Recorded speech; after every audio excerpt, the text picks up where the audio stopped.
Buenas tardes, nos gustaría dar inicio al proyecto de investigación El golpe de Estado en Chuchunco desde la memoria de sus pobladoras y pobladores, del programa Memorias de Chuchunco del Departamento de Historia de la Universidad de Santiago de Chile. Buenas tardes, mi estimado aquí presente.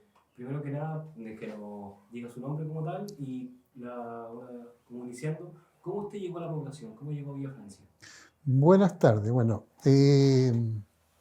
yo llegué el año 69 a Villa Francia, tal vez en el mes de noviembre, diciembre.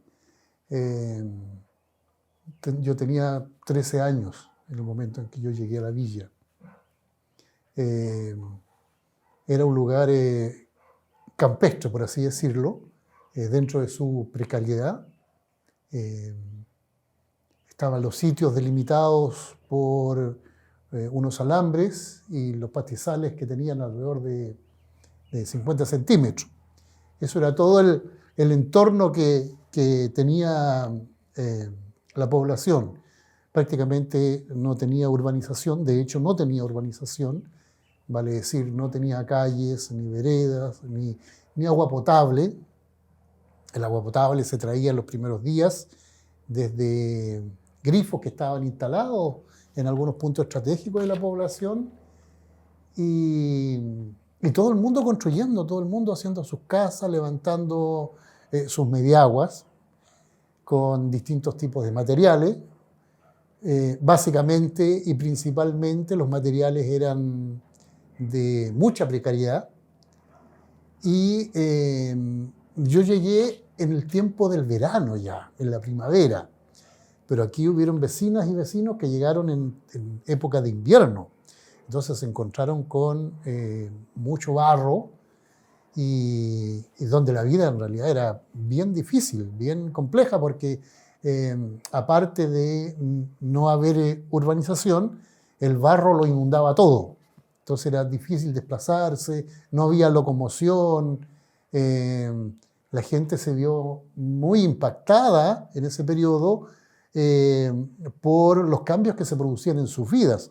En la nuestra también, en la de mi familia también. Mi familia había quedado recién nomás sin el papá.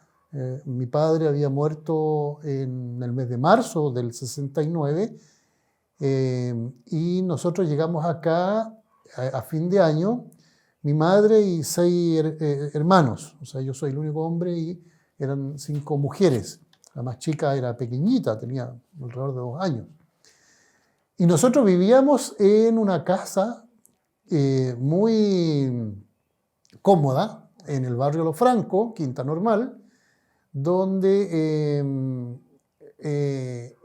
vivían trabajadores de la empresa de Galletas Macay. Mi padre trabajó en Galletas Macay durante 25 años y él falleció siendo obrero activo. Entonces, esa era nuestra realidad habitacional, bien cómoda, con todas las necesidades urbanísticas resueltas. Entonces, llegar acá a Villa Francia, o en ese tiempo San José de Chuchunco, fue un golpe bien brutal, digamos, entre llegar desde un barrio instalado, desde un barrio funcionando, con muchos años de tradición, a la Villa Francia, donde no había nada, donde estaba todo por construirse. Y ese fue nuestro primer momento. De ahí partimos. Y bueno, en vista de que llegó bastante joven, don Eugenio, ¿cómo fue la comunidad de Villa Francia durante los gobiernos de Salvador Allende? ¿Cómo la vivió? ¿Qué experiencias tuvo? La comunidad poblacional. Correcto. Ya. Yo creo que los primeros años de la comunidad poblacional, a mí me gusta en realidad comunidad poblacional, ¿eh? Suena bonito. Los primeros momentos, los primeros meses fueron de mucha solidaridad, fueron de mucho empuje, de mucho sacrificio, donde todo se prestaba, todos los vecinos se apoyaban, se prestaban serruchos, herramientas, o si había que parar una casa, una muralla, el vecino estaba pronto a apoyarlo, a resolverlo.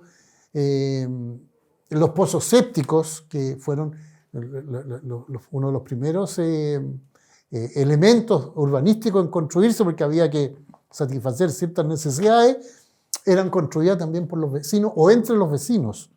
Entonces, yo creo que eso tuvo mucho que ver también con la instalación de una cultura solidaria, de una cultura poblacional, de una cultura villafrancina que finalmente le dio sustento, fue el sustrato de lo que vendría para adelante. O sea, en los primeros momentos se fue tejiendo esta red solidaria, esta red de vecinos, donde aprendimos además a ser vecinos, aprendimos a concretar la vecindad, por así decirlo.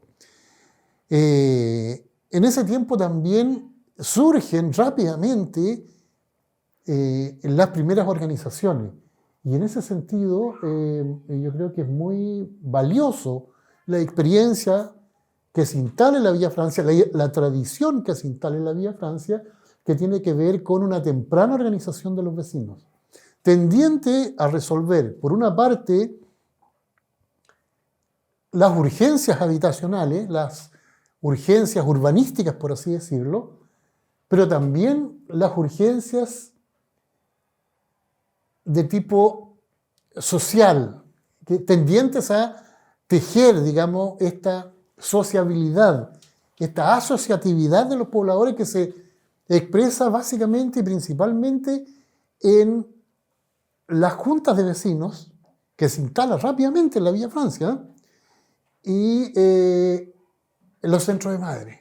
O sea, las mujeres, la presencia femenina estuvo muy protagónica desde un comienzo.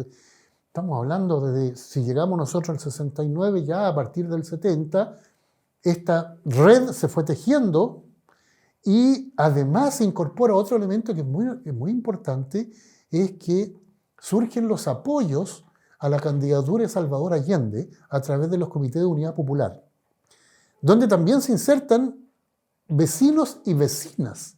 O sea, habían señoras, como nuestra querida Tatito, que se incorpora a una de estas organizaciones y se incorporan también entonces al programa, a las actividades que tendían a difundir, digamos, las bondades, por así llamarlo, de la candidatura de Salvador Allende. Eso como en los primeros meses. Y por otro lado, algo que es también muy importante es que en el mes de octubre y noviembre aproximadamente se instala una comunidad de sacerdotes acá en la Villa Francia que es algo que está relacionado con la perspectiva de la Iglesia en aquella época, que es puesta en cuestión por un sector importante de religiosas y religiosos tendientes a hacer carne los acuerdos conciliares del Concilio Vaticano II. Y en ese sentido, un papel protagónico lo juega nuestro sacerdote Mariano Puga, que envían, o sea, antes de eso, ellos le meten presión, por así decirlo, a la instalación, a que funcione en el Barrio Alto el seminario mayor. Entonces ellos piensan que el seminario, como para cumplir efectivamente el mandato evangélico, concretar el mandato de Jesús, tiene que estar encarnado en los sectores populares. O sea, tiene que ser un seminario encarnado en la población, en las realidades, con los dolores, con las esperanzas, con las carencias que el pueblo tenía en aquella época. Estamos hablando, como te digo, en noviembre del 70, cuando ellos se instalan acá. Pero antes, 2 años antes aproximadamente, habían mandado un proyecto a Roma proponiendo la idea de que se transitara a un seminario encarnado. Y en virtud de aquello, ellos se instalan entonces en esa media agua que ustedes conocieron hace un tiempo atrás, y se instala Mariano Puga con un grupo de seminaristas que estaban en el último periodo antes de consagrarse ya como sacerdote. Entre ellos estaba, había un obispo, el obispo Caro, también estaba ahí acompañada la experiencia como sacerdote Rafael Maroto, estaba también Pablo Richard, entre otros, digamos. Ahora, la idea principal de esto es que cuando ellos ya se instalan, ellos vienen con toda una mirada de lo que debería ser el papel de la Iglesia en la población. Entonces ahí hay dos ejes. Por una parte, empieza a desarrollarse bien potentemente el protagonismo popular de los pobladores, donde tiene vital importancia sus tradiciones organizativas. Habían pobladores y pobladora, por ejemplo, el papá de la Tatito había sido un antiguo dirigente comunista que había sido detenido y estuvo en Pisagua, pero otros dirigentes también, u otros pobladores también venían con esa tradición luego de haber sido parte también de organizaciones políticas, pero también de gremiales, ¿ya? Uno de ellos había sido incluso compañero, camarada de Clotario Blest en los inicios de la CUT, Enrique Ayala. Entonces, estas dos vertientes van a formar parte importante del sustrato en el cual se va a asentar la experiencia poblacional de Villa Francia. Y bueno, posteriormente, con el gobierno de Salvador Allende,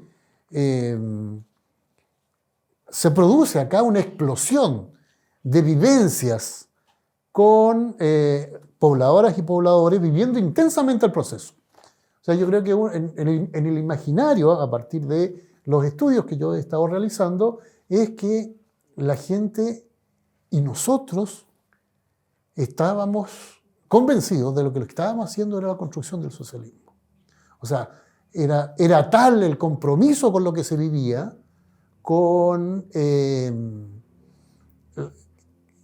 la experiencia de participación, con los procesos de politización, que el imaginario, el clima, era un clima de fiesta, era un clima de participación, un clima de efervescencia, donde se accedía desde una condición de pobladores y pobladoras de una realidad muy precaria a una condición en que ellos teníamos, yo me incluyo, digamos, acceso a dimensiones de la vida que mejoraban sustancialmente nuestra condición, nuestra calidad de vida.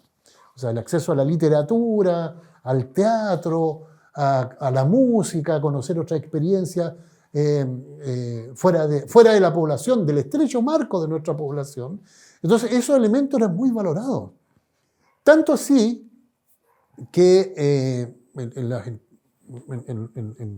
entrevistas que yo también he ido realizando, hay vecinos de la Villa Francia que hoy día ya no viven acá, pero que ellos señalan de que, por ejemplo, a través de los balnearios populares de Salvador Allende, del gobierno de Salvador Allende, ellos pudieron recién conocer a los 18 años el mar.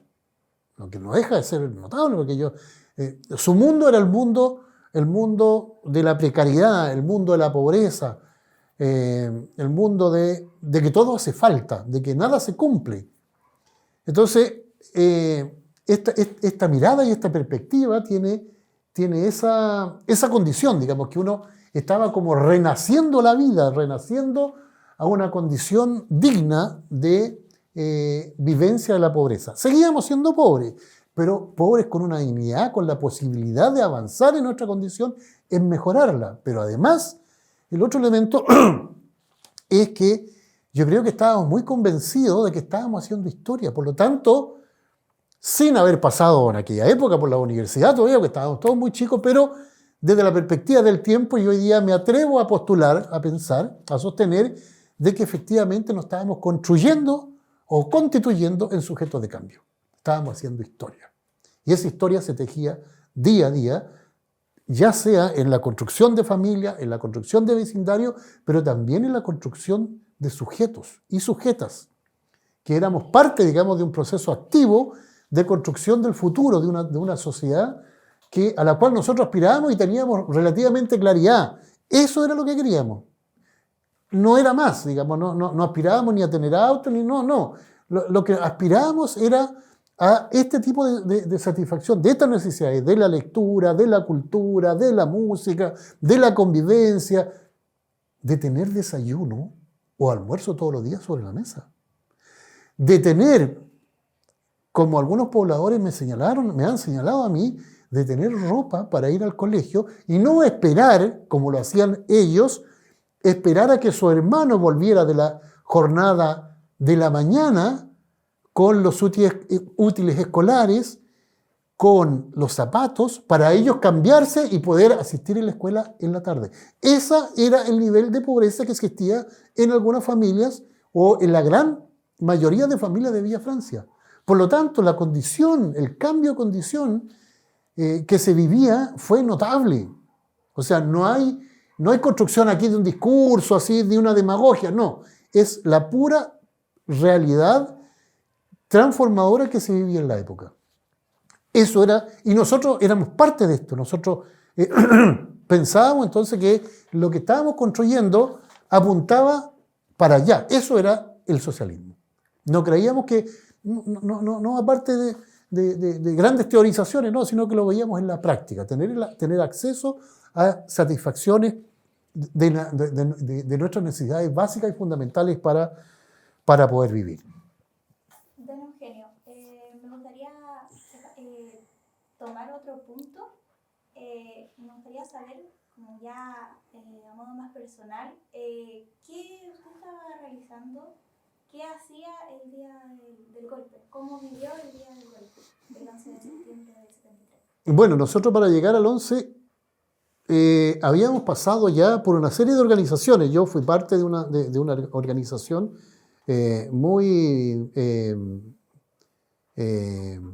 simbólica en nuestra historia como pobladores, que fue la constitución del abastecimiento directo en el tiempo de Salvador Allende. Cuando se empezaron a dar las primeras síntomas de desabastecimiento, los pobladores acá nosotros nos organizamos para constituir el Comité de Abastecimiento Directo. Y me voy a detener un poco en eso porque en esta condición de que yo recién les hablaba de constitución de sujetos, la directiva de ese abastecimiento directo estaba conformada en algún momento exclusivamente o casi exclusivamente por jóvenes. O sea, el presidente era Carlos Sarria, un vecino que tenía 17 años, no había entrado todavía a la universidad, era un cabro que estaba en la enseñanza media, por señalarlo. Estaba Andrés, que era el hijo de la Tatito, que también tenía 17 años, también estaba en la enseñanza media. Yo era delegado de una de las manzanas, qué sé yo. Pero también las chiquillas, también las mujeres formaban parte y eran delegadas de distintas manzanas que finalmente confluían para reunirse periódicamente y ante las situaciones que establecía el Comité de Abastecimiento Directo para resolver algunas necesidades o tomar algunas decisiones. La Asamblea de Pobladores en el tiempo de la Unidad Popular funcionó básicamente y principalmente a través del abastecimiento directo, donde también funcionaba y participaban compañeros que después y hoy día son detenidos desaparecidos. Participó Eduardo Lara y Petrovich y participó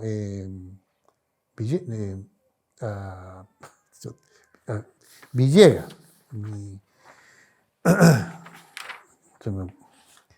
Se me olvidó José Villagra, Pepe Villagra, también he olvidado, se me confundió con Villegas, Pepe Villagra. Entonces,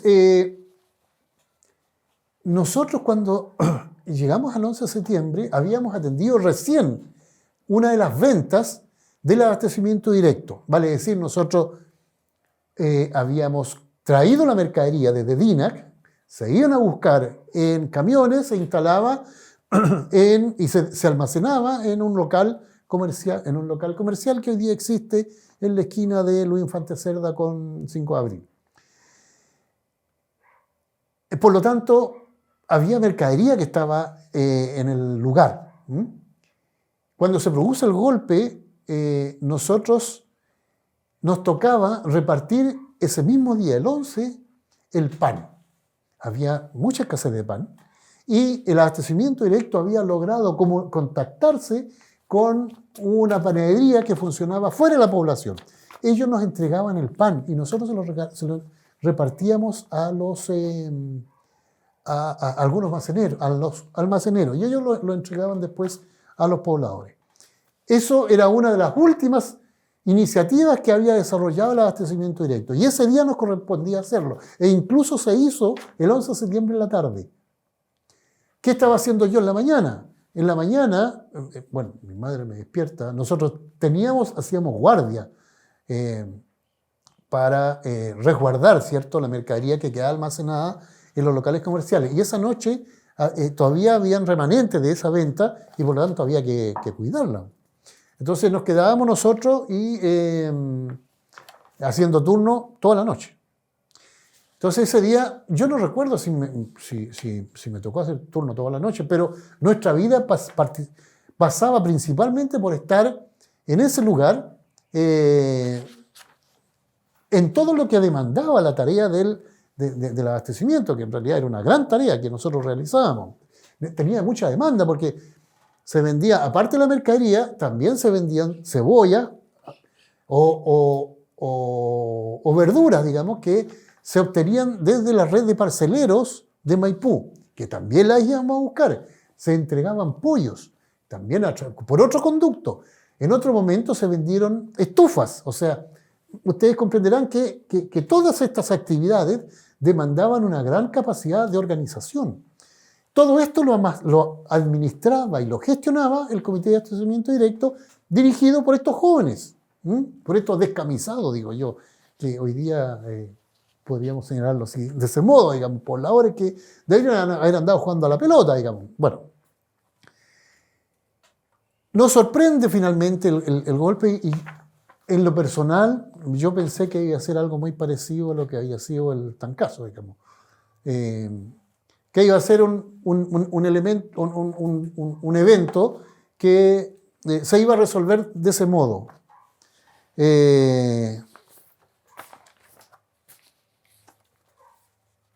Y me acuerdo yo que fue un día nublado, era un día martes nublado, muy nublado, hacía frío, en la tarde llovió, entonces fue un día muy triste además. Las noticias eran muy confusas, mi mamá, como otras mamás, vivieron muy intensamente ese día y nos iban no sé si nosotros teníamos radio, éramos tan pobres también en esa época que no sé si todos teníamos radio. Pero las noticias transitaban, como no había internet, por supuesto, ni habían los medios de comunicación que existen hoy día, por lo tanto, las radios que no habían en todas las casas, menos tele, pues la tele era casi un bien de mucha dificultad para adquirir. Menos entre pobladores que tenían estas características, digamos. Por lo tanto, las noticias iban siendo muy confusas, pero también muy de rumor, también muy de minimizar también de parte nuestra esto que está ocurriendo. Nosotros decíamos, no, pero si esto ya se va a resolver, ya va a pasar, tal vez haya sido como las ganas internas nuestras, digamos, de que no transitara a una condición más terrible como lo que fue. Pero eso fue el primer día, así lo viví, digamos. Y en la tarde repartimos el pan, qué sé yo, caminar por aquí, por acá, y yo creo que había mucha desorientación, mucho no saber qué hacer, mucho no estar convencido, mucho de que iba a pasar luego, que era cuestión de día. yo creo que no fue un impacto tan brutal, tan terrible que la noción de lo que estaba ocurriendo se empezó a perfilar días después, cuando ya empezamos a obtener más información, cuando ya hubo más presencia, digamos, del régimen en las poblaciones y nos empezamos a dar cuenta de que la cosa había cambiado sustancialmente y que tenía visos de tragedia. Bueno, en relación a lo que usted comentó en el primer punto sobre que mencionó las organizaciones poblacionales, me gustaría preguntarle, ya como tomando en consideración el tiempo durante la dictadura, ¿qué organizaciones sociales usted recuerda que existían durante este periodo y cómo ayudaron a sobrellevar la dictadura? ¿Qué periodo? ¿El periodo de la Unidad Popular? El periodo de la dictadura. Ah, el periodo de la dictadura. Es que yo creo que ahí se produce un borrón y cuenta nueva, en realidad. Ahí se produce, es tal, digamos, el descalabro. De hecho, el comité de abastecimiento directo deja de funcionar. Por lo tanto, ahí hay una ¿cómo se dice? Una desbandada. Y como les reiteraba recién, esta noción, esta sensación, esta percepción de estar en un momento, incluso de no saber aquilatar aún lo que está ocurriendo en ese primer día, en ese segundo día, que no teníamos muchas herramientas como para poder vislumbrar para dónde iba esto, o si se iba a resolver rápidamente, o si no era una sonada como la del 29 de junio que se resolvió por los militares leales, etc. Entonces, lo que hay es que en el primer día, digamos, o en el segundo día, hay algunos intentos de resistir el golpe. Nosotros nos juntamos con un grupo de pobladores a oscuras en una escuela que estaba instalada acá en el sector, en este lugar donde nosotros estamos hoy día, que ya no estaba en funcionamiento como escuela, pero que quedaba todavía el inmueble. Nos juntamos esa noche, alrededor de 30, 40 personas, a oscuras, muy dramático, porque en ese momento los helicópteros estaban ametrallando el cordón Cerrillo, entonces sonaban muy terrible la ametralladora de los helicópteros y tiraban luces de bengala que iluminaban todo el sector, digamos. Nosotros pensábamos qué podíamos hacer al respecto, entonces nos tratamos de juntar, pero dramáticamente no fuimos para la casa sin tener ninguna claridad frente a lo que se podía hacer.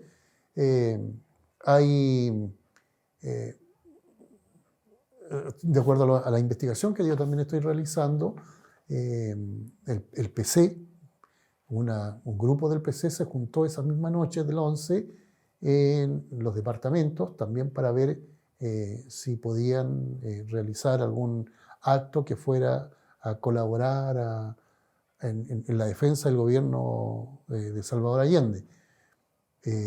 También tengo algunos antecedentes de que el MIR estuvo acuartelado, por lo menos un grupo pequeño, en un sector aquí en esta población, y la comunidad cristiana se juntó el mismo día del 11, hizo una pequeña liturgia en la casa del sacerdote, y ahí ya se tenían las primeras noticias de la muerte de Salvador Allende.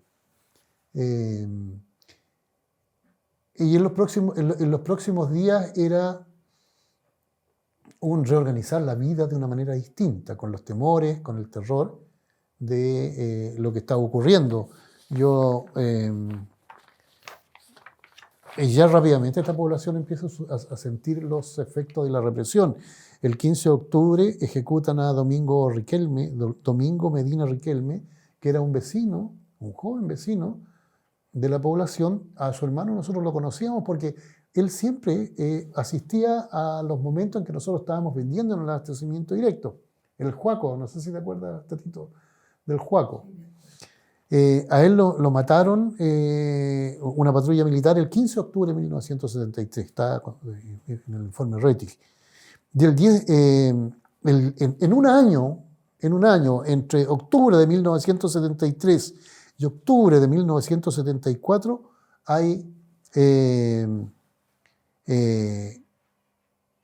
asesinatos y la detención y desaparecimiento de los vecinos de la Villa Francia y miembros de la comunidad cristiana, Eduardo Lara, Enrique Toro y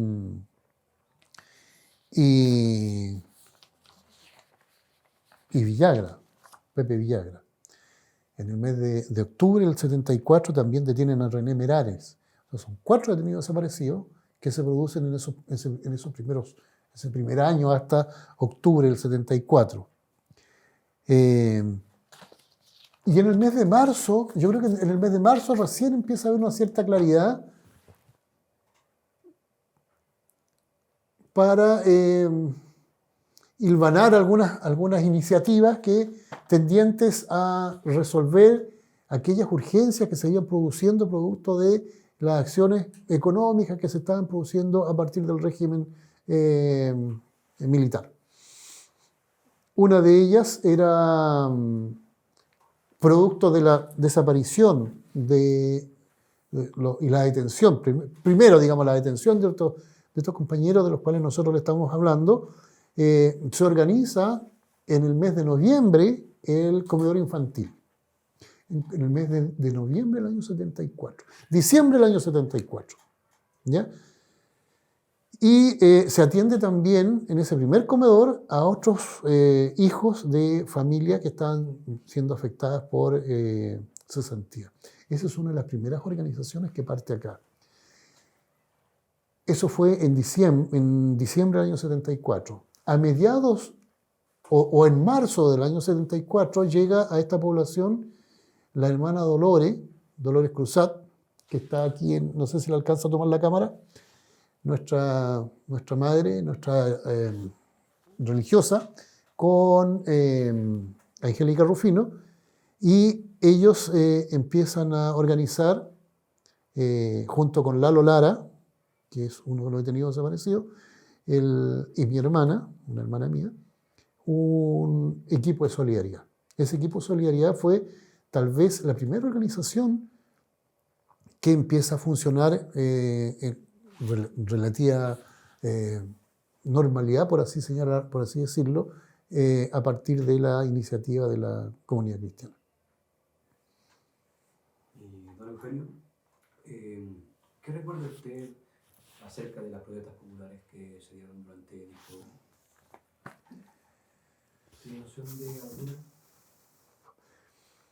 Bueno, entre el golpe de Estado y el año 83, el protagonismo de acá lo lleva adelante o se concentra fundamentalmente en la comunidad cristiana. Es la comunidad cristiana la que aglutina, acoge, es la que contiene, y esta es también la única oportunidad en que se obtienen noticias acerca de lo que está sucediendo y también acerca de las gestiones que se realizaban por los compañeros detenidos desaparecidos, que recorre largos años, digamos, de nuestra historia. Luego actividades de apoyo a las organizaciones que van surgiendo relacionadas con los derechos humanos, etc. Bueno, es la comunidad cristiana la que hasta el año 83 desarrolla un protagonismo que yo creo que asume, que tiene como sustrato estos ejes que yo les señalaba desde el tiempo de la Unidad Popular y que promueve a partir de estos primeros 10 años. La Iglesia también,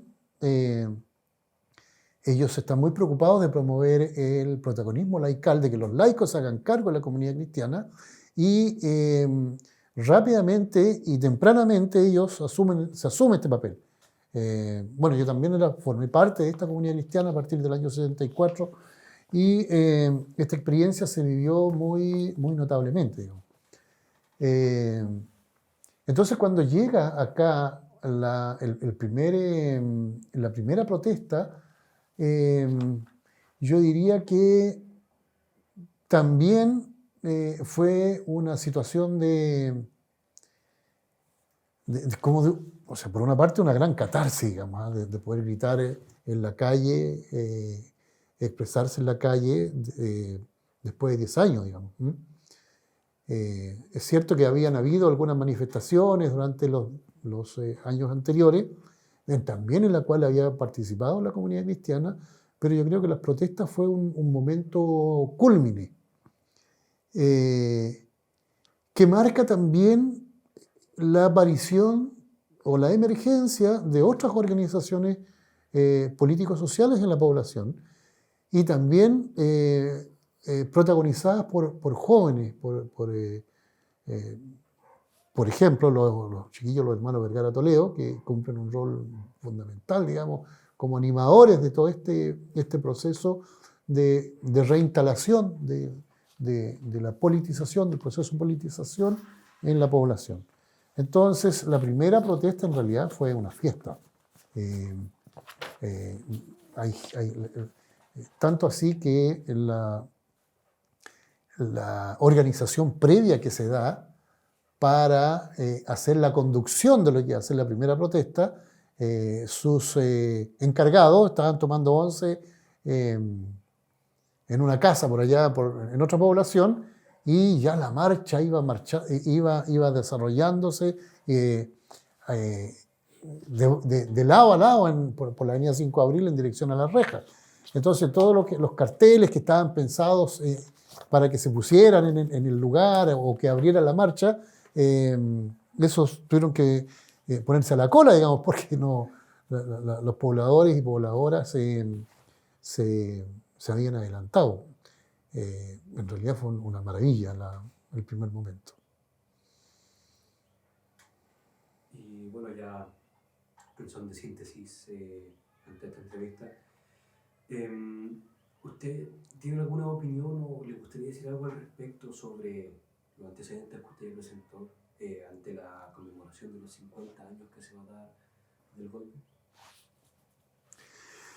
A ver, a mí se me ocurre que un factor fundamental, digamos, en esta conmemoración de los 50 años, pero sí como práctica permanente, es la recuperación de la memoria. El trabajo de memoria es un trabajo que a nosotros nos permite relacionarnos con nuestra historia, con nuestro pasado, para construirlo como una herramienta que nos permita hacer organización hoy día, desarrollar conciencia, lograr identidad, mejorar el autoestima de organizaciones sociales y políticas. Y yo creo que nos sirve para darnos cuenta de lo que hemos hecho, de los grandes logros que hemos tenido, pero también de una mirada crítica acerca de los errores que hemos cometido. Y yo creo que ese tiene que ser un ejercicio permanente, un ejercicio que nos ate a la historia como instrumento de articulación, de construcción de historia, que nos ayuda a comprender finalmente cuál es nuestro rol en la perspectiva de una nueva sociedad. Tal vez no con los grandes paradigmas que todavía no se construyen, digamos, como lo fue en el periodo de la Unidad Popular, que nosotros pensábamos que estábamos construyendo la sociedad socialista.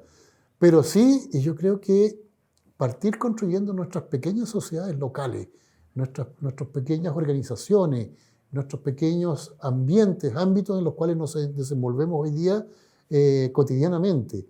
Yo creo que esa memoria nos permite ser mejores, digamos, mejores militantes, mejores hombres, mejores mujeres, mejores sujetas y sujetos, que nos apropiemos de estos protagonismos que hemos desarrollado antes y que nos demos cuenta de que efectivamente nosotros somos capaces de construir historia, de hacer historia, y que esa condición de sujeto y sujeta hay que recuperarla, hay que ser capaces de dialogar con este pasado, con nuestra historia, con nuestra memoria, de tal modo de que nos dé luces en torno a la tarea de construcción del futuro. Muchas gracias, don Eugenio, por su testimonio. Muy bien.